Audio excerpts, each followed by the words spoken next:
Muchos de los aparatos que potencian nuestra civilización tecnológica dependen de la relación fundamental entre el movimiento y dos propiedades básicas de la materia.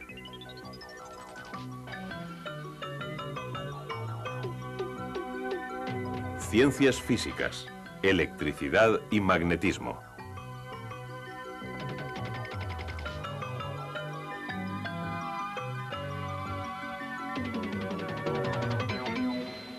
La corriente eléctrica produce luz y calor, pero su utilidad más importante es producir movimiento.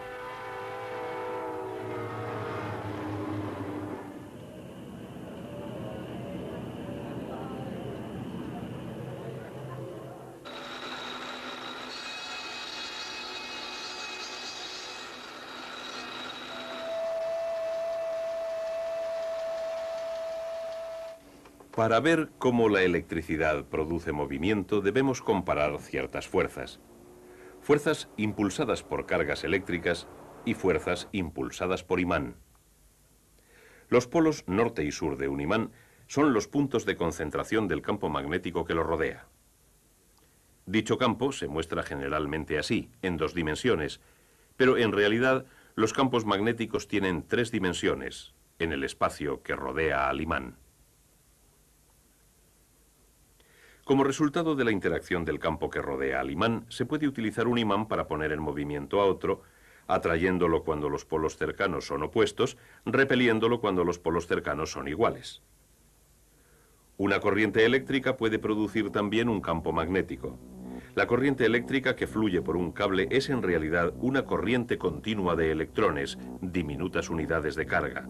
Esta corriente forma a su alrededor un campo magnético. Cuando la corriente deja de fluir, el campo se derrumba. Cuando empieza a fluir de nuevo, reaparece el campo magnético.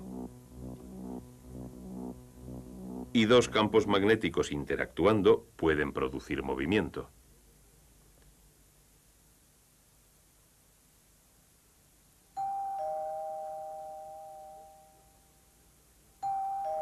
Los campos magnéticos que rodean a los imanes y cables cuando fluyen por ellos corrientes eléctricas se producen de distintas maneras.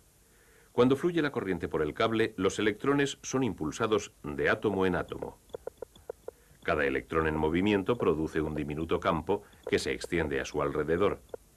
Si se extienden suficientes campos alrededor de suficientes electrones, aquellos se combinan para formar un campo mayor alrededor de todo cable. Un campo similar rodea al imán.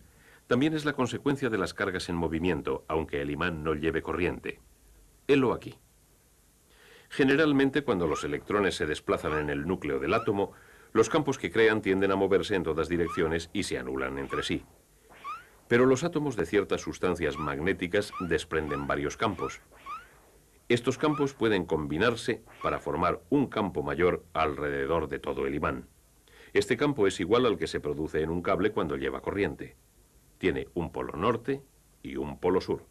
Y cuando los campos magnéticos interactúan, desprenden fuerzas que producen movimiento. El campo magnético que se produce en un cable cuando lleva corriente se intensifica cuando el cable forma una espiral. Y cuando el centro de la espiral es de hierro, el campo se intensifica aún más al concentrarse el magnetismo y produce un electroimán que es mucho más potente que un imán corriente. Los electroimanes también son útiles porque se pueden encender y apagar. En los automóviles el motor se pone en marcha con una llave porque al girarla se completa el circuito y envía la corriente por el espiral. Su campo atraviesa el de un imán cercano y este se pone en movimiento cerrando el circuito que impulsa la puesta en marcha. En Japón, un tren experimental se eleva y es impulsado por una serie de electroimanes cuyos polos se repelen con los del tren.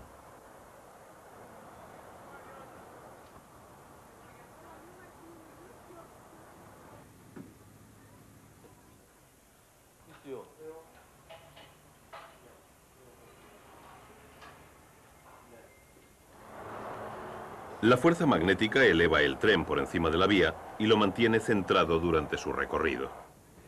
Esta fuerza magnética que mueve al tren produce movimiento en línea recta. Se trata de un movimiento lineal. Pero los motores eléctricos utilizan espirales o bobinados que llevan corriente, a la vez que imanes para producir movimiento giratorio. Las piezas más importantes de un motor son el imán y el espiral o bobinado.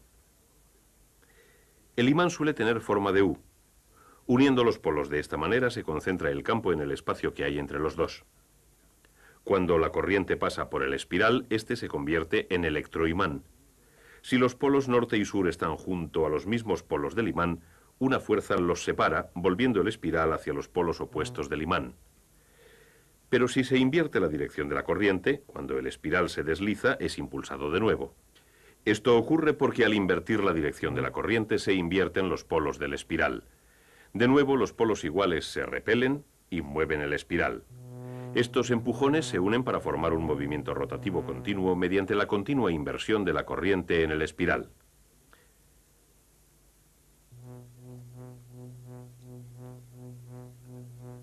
Este tipo de corriente invertida es la que se suministra a las casas.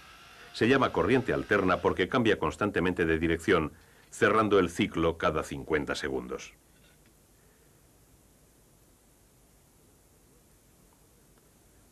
Naturalmente, los motores también pueden funcionar con corriente continua, la clase de corriente que genera una batería. Luego, un aparato invierte la corriente del espiral y el efecto es el mismo. La relación entre electricidad, magnetismo y movimiento es tan íntima que dos de ellos producen el tercero.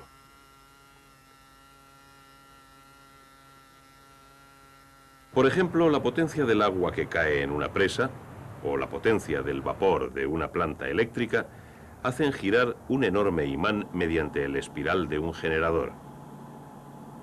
El movimiento del imán produce una fuerza electromagnética en el espiral que hace que la corriente fluya por el cable. O sea, el movimiento y el magnetismo producen electricidad en el generador, mientras que la electricidad y el magnetismo producen el movimiento de un motor. La mayoría de los motores eléctricos dependen de la corriente que producen los generadores, y estos son los responsables de las enormes cantidades de energía eléctrica de que depende nuestro mundo tecnológico. Los generadores que proporcionan la mayoría de nuestras necesidades producen corriente alterna de la siguiente manera. Se montan dos argollas en el eje sobre el que gira el espiral. Las argollas toman contacto con dos escobillas de carbón o de cobre.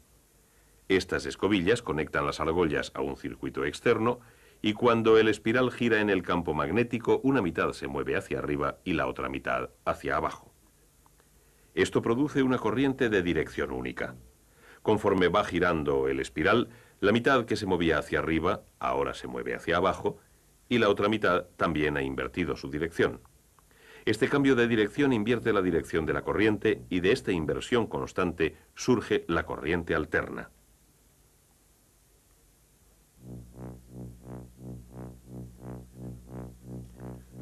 Los generadores pueden también producir corriente continua sustituyendo las argollas por un conmutador como el que se usa en los motores. El conmutador y las escobillas invierten la dirección de la corriente justo cuando se está invirtiendo en el espiral. Consecuentemente, la corriente del circuito interno va siempre en la misma dirección, aunque la del espiral sea alterna. Cuando la corriente eléctrica sale de la planta generadora, suele pasar por un aparato llamado transformador. El transformador puede aumentar o disminuir la fuerza que mueve la corriente, el voltaje. Lo incrementa a fin de que pueda transmitir la potencia a grandes distancias. Es la manera más eficaz de enviar corriente por medio de cables. Para uso doméstico o comercial, los transformadores disminuyen el voltaje. La mayoría de los aparatos eléctricos que utilizamos funcionan con bajo voltaje. El transformador cambia el voltaje de la siguiente manera. Imaginemos dos cables en espiral. Cada uno está conectado a un circuito diferente, pero los dos rodean al mismo núcleo. Cuando la corriente pasa por uno de ellos, genera un campo que magnetiza al otro. Pero como los dos comparten el mismo núcleo, sus campos se concentran al unísono y actúan como un gran campo único. Mientras fluya continuamente una corriente, nada ocurrirá. Pero supongamos que de repente cambiamos la dirección de la corriente de una de las espirales. Una ráfaga de corriente pasa por la segunda espiral y su circuito.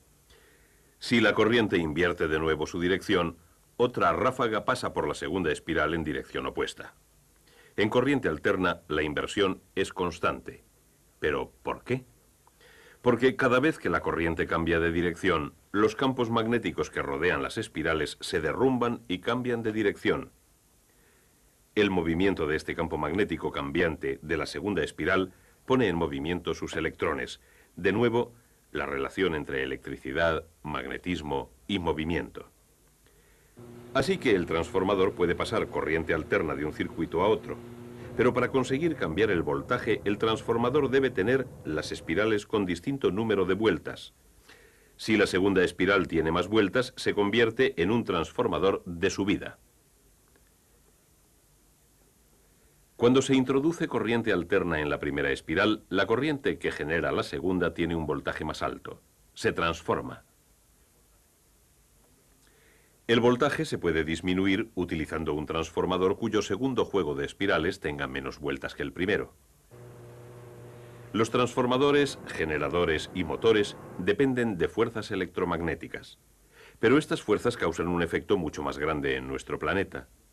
El campo magnético de la Tierra es muy parecido al que se forma alrededor de una barra magnética y se pone en movimiento por medio de las corrientes eléctricas del interior de la Tierra. Las temperaturas aquí son tan altas que los átomos del hierro y del níquel que forman el núcleo interno están desprovistos de electrones y cogen cargas. Se cree que la rotación de la Tierra los pone en movimiento.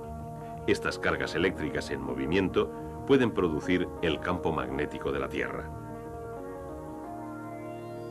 El campo terrestre se extiende por el espacio donde actúa sobre las partículas cargadas que se producen en el Sol. Aunque el Sol es esencialmente una gran bola de gas, estas partículas están tan calientes que ya no actúan como gas, sino como corrientes de plasma de átomos cargados positivamente y de electrones cargados negativamente. Estas partículas responden a los campos magnéticos y cuando caen bajo la influencia del campo magnético terrestre, fluyen por la espiral que se forma entre los polos magnéticos de la Tierra.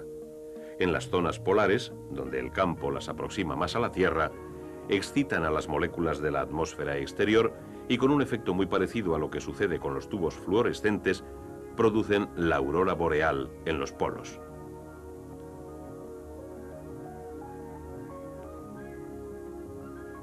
El color blanco verduzco lo producen los átomos del oxígeno, que también pueden crear una luz carmesí cuando el plasma tiene gran cantidad de energía.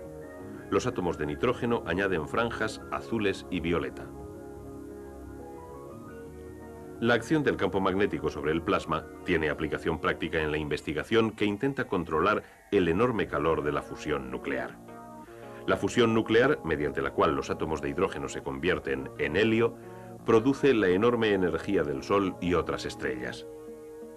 En algunos experimentos para controlar esta fusión hay que mantener el ardiente plasma de hidrógeno en un espacio muy pequeño.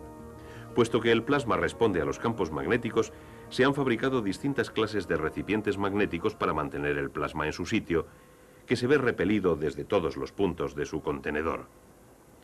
De todos estos experimentos, aprovechando la energía que nos brinda el Sol, pueden surgir otros medios de producir grandes cantidades de electricidad. Y la relación entre electricidad y magnetismo volverá a tener un profundo efecto en nuestra forma de vida.